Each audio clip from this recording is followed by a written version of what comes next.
y'all, it's your friendly neighborhood panda here. I am back again with DJ, my main man. Hey everyone!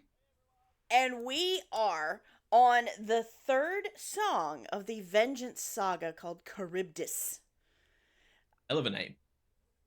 Hell of a name. All I know is it's some kind, I know it's some kind of monster, but what kind it is, where it came from, how on earth Odysseus comes across it, I don't know. We're going to find out, but we're looking at an animatic from a new person today, Rosarix, because we looked at it, we're like, ooh, that looks interesting from the thumbnail that we saw, you know, and so we just kind of wanted to get as many different new animators out as we could, because they all are so very talented.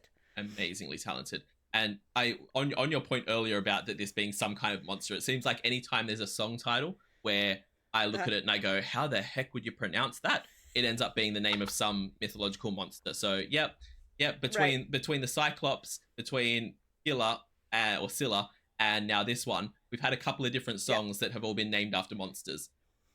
And I had to ask a friend of mine who lives in Greece. I had to ask him how to pronounce this. So you're not alone. It's fine. It's fine. Okay, so are we ready for this? I'm as ready as I can be for another monster attack. They never end well, but we'll see how we go. Right. Okay, here we go. Ah! Ah! Ah!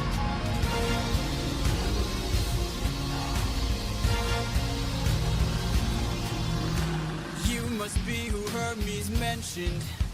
A monster here to block my way. I'd like to hurry up and end this. So if you don't have much to say, then bring it on. I'm not dying here, I'm still fighting here. I'm holding on till I see it through, till I've beaten you.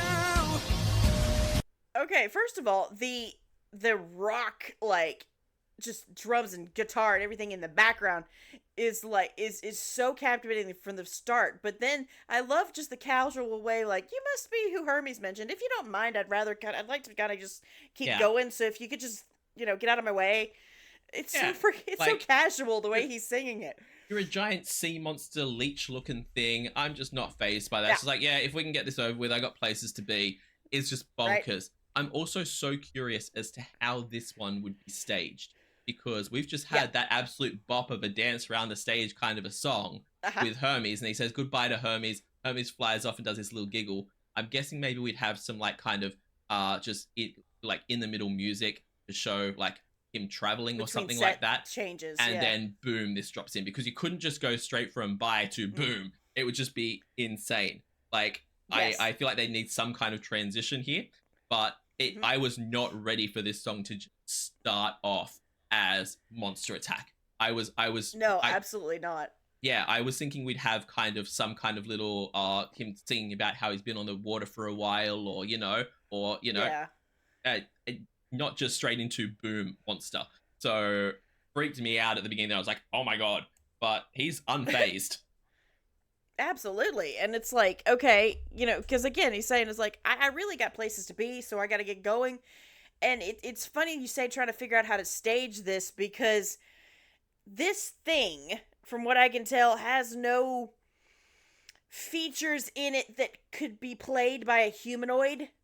No. There's been a couple of things through this where I've given it some thought now. At first, I was picturing it kind of like Beetlejuice the musical when they had the giant sandworm and they'd have some kind of giant prop coming onto stage. But now my brain almost goes to kind of like they could almost have a giant LCD screen type thing as the background of the thing. And so you can have these giant monsters shown on the screens when they need to be, and tie in animation or tie in the visuals with the actors on stage to do those giant things. Because I think there's too many big monsters in it to manage to do them with giant physical props, especially like this one's one thing. You could have, like I said, the giant sandworm type thing, but something like the Cyclops, having a giant Cyclops running around stage slamming its club around would be difficult to do. I'd be curious to see how they would do that kind of thing. That's why my brain says it lends itself more to a movie musical or a TV show type thing. But on stage, I could see it being done with a big screen in the background displaying this stuff. And, Could be. yeah. All right, so he's telling the monster, get the hell out of my way. What does the monster do in reply?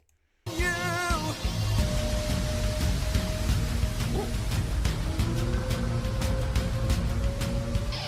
I already know your tactics. When you swallow, you attack with whirlpools that attract prey. But I see a disadvantage, cause I don't even have to kill you. I just have to avoid you. See if you don't spit it out soon. All that water will destroy you. Oh, bring it on till you're out of breath, till there's nothing left. I'm holding on till I'm in the clear, till I'm out of here. Oh.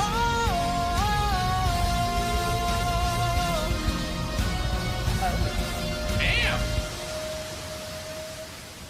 He didn't fight the beast, he outsmarted it. No, yeah. And I love that. He's just straight up gone. If you're like, you kill your prey by sucking them in and just sucking in all the water and then just spitting the water back out once you've got your prey in your mouth. If I can just outlast you and not go into that whirlpool, you have to spit it out eventually and then I escape. Incredibly intelligent. Yes, which is a little departure from his usual, I'm just gonna kill you. Yeah, it is, but it isn't. 'Cause, like, when you think of, like, he's kind of strategized the whole way through. With the Cyclops, he knew, like, where to tell his men to attack it to bring it down in the end. Right. And when you think about even with Scylla, it's like it wasn't a nice tactic, but he knew what he was doing. No. He went in there with a plan. And so he's always been a thinker. Because I was going to say the same thing. I was like, oh, he's actually thinking for once. And I was like, no, he always thinks. It just doesn't always pan out the way he wants it to. But this is just showing his brilliance as a tactician before he even gets into a battle. And again, he did have the little tip off from Hermes, but I think he knew enough about the beast as well to know how to survive it, which was very cool. Right, and honestly though, he did in the last song, I don't know if he actually got a tip off from Hermes. It was so there's gonna be monsters, you need to be on top of your game. Yeah. So is this one of those legends maybe that Odysseus has heard of, and so he's like, okay, this is what they say to do with these things. Yeah, I think that like the sirens, it would be a thing of if you're in ancient Greece and you're a person who's on the water a lot, then you would know about these different beasts you may encounter as you're swimming around. So yeah, I guess I would guess it from that side of things, but he's just had no trouble with this thing compared to all the things they fought in the past. So yeah, I'm curious to see where the rest of the song goes now. Yeah. There, I see it. The island I've been searching for. Ooh. No. Okay, he's been this close before. Yeah, but as long as he doesn't open the bag, he should be fine. We got 2 more songs left in the saga, man. Yeah, we do. But it's the Vengeance Saga, and he hasn't really gotten vengeance on anyone yet. So I'm thinking maybe he won't necessarily get knocked away. Maybe someone will just pop up between here and there that he has to confront and take vengeance upon. I hope. Either way, yeah. Okay. Please get home. We've been so jaded from all this. Like, he sees it. It's in sight. I don't believe it. Yep. I'm scared. Yep.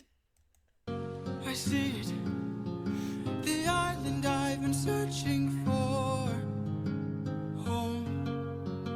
I've reached it. My wife and son are past these shores. Holding on. I am almost there. My love, don't be scared. Hold on. I am on my way. I'll be there today. Penelope. What? Yep. No! Yep. Even as I was saying that someone will come up between here and there, I was like, it's got to be Poseidon. Of all the people who would still want proper vengeance upon him, it's got to be Poseidon. got away the first time, made Poseidon look a bit of a fool when he escaped. We haven't seen him since. Ugh. I said 2 more songs. Yep. I had no doubt something was going to go wrong. I just don't want him to get knocked to the other side of the world again. Ugh, okay. Oh And my that God. was really short. That was 2 minutes 14 seconds. Yeah, that felt. I might be wrong. It feels like one of the shortest songs in the whole saga, which It like does. on one hand, I like that for what it was, for showing how quickly he could handle this monster. Mhm. I like that as a short song. But at the same, like, every single one of these songs I've wanted to go for 5 hours longer than what it actually does, because every song's been a banger. And you wonder that the way Jay did it is beautiful. It shows his newly found determination and the fact that he's almost home and he's using his head. He's getting around this thing, by wits alone. You wonder, though, in the original Odyssey, what was the point of Charybdis? If it was just sort of that, well, he just gets around it, no problem. There was no drama here. Yeah, I think that, like, it's just showing the different challenges he's had to go through, and the fact that I feel like what we're going to see between him and Poseidon right now might be very different to the first time he was around Poseidon, and to the way he's handled things in the past. That he's like, he's changed as a person. That's what's going to get him home, hopefully. But I'm very, very curious in terms of what we've seen here. Actually, you know what? There's another side to the Charybdis thing as well, which they showed at the end there. He went into that battle with Charybdis looking all cocky and tough and everything like that, outthinking him, outsmarting him. Look at him at the end here. I already had my jaw drop open a little bit when it showed the dark droplets coming off him that I'm assuming is some kind of blood that were on the bottom of the raft. Yeah, he looks exhausted. He Mhm. looks exhausted. He looks wounded. He looks run down. Mm-hmm. And showing that. For him to be in that place instead of the place that he was when he went into the battle with Charybdis. Right. To face Poseidon is a big difference. He's not coming into this at 100%. He's exhausted and wounded. And now he's got to deal with Poseidon. Not great. And you can hear that. You can hear that in his voice and the way the music changes for that last little bit. And so the way Jay is using it is to show this change. There is a whole purpose to this short little song. It's very short. Yep. But there's a whole purpose to it. Even Absolutely. if I'm wondering in the original really was there. No, there's a purpose here. Yeah. Exactly. Yeah. And I don't know what to expect from this next one. Poseidon's last song was fire. I don't know. Absolutely fire. So I know it's going to be a banger song, but I'm so scared for our boy. I'm so freaking scared for what's going to happen to our boy. I know. And again, we say it all the time. I'm so glad we're filming this in blocks so that we can go find out what happens before we just lose our minds. If y'all expected me to wait a week after seeing this to see the next one, I would not have handled it. I mean, oh gosh. So I'm glad you guys came along with this journey with us. Check out next time. This one is going to premiere on my channel. The next one's going to be on DJ's channel. Okay. And so be sure to, while you're waiting on that one, check out the Animatic here, Razarix, their channel. See if they have any other cool stuff to look at, because the art style is beautiful. Yeah. Check out the original song on Jay's channel. And do me a favor. Hit the like button, the subscribe button, and the bell notification button on mine and DJ's channels. Okay, that keeps us going and keeps us letting us know that you want more. You want more epic. We can put out more epic. We're going to finish this, and we're just going to, it gives us so much motivation to know that you guys enjoy it as much as we do. So, until next time, you guys have a good day, night, morning, whatever. I don't know what time zone you're in, but we'll see you in the next one, yeah? Bye. Bye.